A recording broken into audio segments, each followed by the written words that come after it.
नतूफियन culture में भी लोग हेलुसिनेटेड थे। तकलीफ़ में हेलुसिनेशन में बादशाह की आवाज़ की शक्ल में अहकाम सुनते, चाहे बादशाह ज़िंदा हो या मर गया हो। इसलिए बादशाह की कब्र अहम होती। जब बादशाह मर जाता तो उसकी कब्र बनाई जाती। ख्वाब में आता तो उसकी कब्र पर कुछ खाने के लिए रख दिया जाता। उसकी कब्र फिर मंदिर में बदल जाती। आहिस्ता आहिस्ता उसका बुत बना दिया जाता। मिस्र और मेसोपोटामिया में यही हुआ और यूं बादशाह का बुत सोशल ऑफ कंट्रोल बन गया और तहजीब का असल आगाज़ यहीं से हुआ। माँ देवी का बुत, फितरी अनासिर के बुत और बादशाह के बुत सब साथ साथ चलने लगे। बड़े पैमाने पर मंसूबे जैसे कि इरिगेशन, आबपाशी और इसके लिए सोर्सेज, वसाइल, लैंड और लेबर का भी इंतज़ाम करने की ज़रूरत महसूस हुई। एक एक शहर में 10,000 लोग जमा होने लगे, जिसकी वजह से खसूसी लीडर्स, चीफ्स और किंग्स का क्लाइमैक्स हुआ, अरूज हुआ। जैसा कि पहले बताया कि फ़ैसले अक्सर इत्फाक़े राय से किए जाते थे या मखसूस महारतों वाले अफराद जैसे बुज़ुर्ग या हुनरमंद शिकारी की क़यादत में होते थे, जिनका इख्तियार हालात के मुताबिक होता था।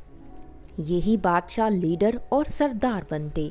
फिर जब बादशाह के सपोर्टर्स और वज़ीर बनने लगे तो खुदा को भी इसी अंदाज में ढाला गया। एक पैंथियन बना, एक सुप्रीम खुदा बनाया जाता और फिर बाकी छोटे खुदा बनाए जाते। यही तो था पैंथियन सिस्टम। और बादशाह को भी छोटे देवता का दर्जा दिया जाता क्योंकि बड़ा सुप्रीम देवता बादशाह के ज़रिए ही राब्ता करता है। लेकिन कहीं पे छोटे छोटे खुदा और कहीं पे सेंट्रलाइज्ड खुदा, सभी बाई कैमरल माइंड और हेलुसिनेटेड गॉड की वजह से मुमकिन हुआ।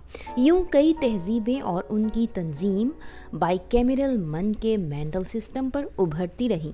बाई कैमरल मन ने छोटे शिकारी गिरोहों से लेकर बड़ी तहजीबों का एक पुल बना दिया। तो यूं ज़बान और हेलुसिनेटेड आवाज़ों के ज़रिए सोसाइटी कंट्रोल हुई और इसी से खुदा का आगाज़ शुरू हुआ। और दूसरी तहजीबों मिस्र, चीन, मेसोपोटामिया में भी यही पैटर्न दिखाई दिया। सिर्फ सब सिंधु की तहजीब में कोई बड़ा देवता नहीं था, बल्कि छोटे छोटे मुख्तलिफ बुत थे। यानी यहाँ कोई सेंट्रलाइज्ड मज़हब नहीं था। इसलिए सब सिंधु सेकुलर सिस्टम की पहली मिसाल है। यहाँ हर घर में एक गॉड रूम होता जिसमें छोटे छोटे बुत रखे जाते। ये छोटे बुत कभी हेलुसिनेटेड प्रेजेंस के होते और बुत के आगे नजराने भी रखे जाते।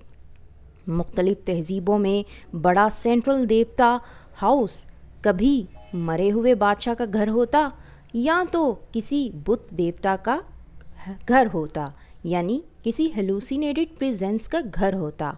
और बड़े देवता हाउस में सबसे नजराने लिए जाते। कदीम एरोडो मॉडर्न इराक़ में खुदा का घर प्लेटफॉर्म पर बनता, जहां खुदा एक तरफ बैठा होता और दूसरी तरफ से नजराने पेश किए जाते।